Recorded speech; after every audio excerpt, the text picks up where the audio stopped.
疫情指挥中心伫6月初开始禁止外籍移工换头家，到今总算是开放啊。不过，根据着台湾移工联盟统计，有上万的移工因为政策来失业，所爱去贷款共借钱，因要求政府就要赔偿移工的损失。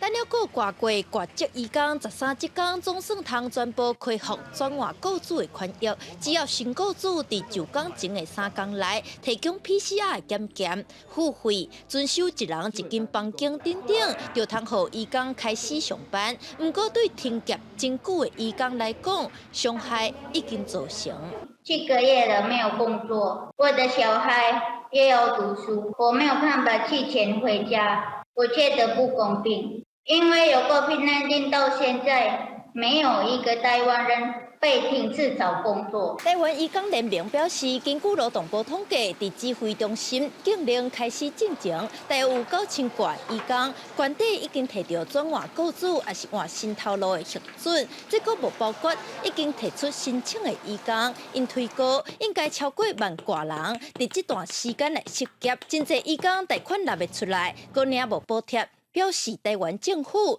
不应该安尼对待因，请劳动部就人权侵害损害以及在移工没有就业保险的失业给付的情况下，导正自己政策的缺漏，提供移工应有的补偿。台湾移工联盟呼吁劳动部应该提出补偿，嘛要求将移工列入就业保险法。劳动部看过劳动力发展署是表示，目前移工确实无伫就业保险法内底，针对以上诉求，会阁看后续处理，做相关的建议。记者陈雅文调随采访报道。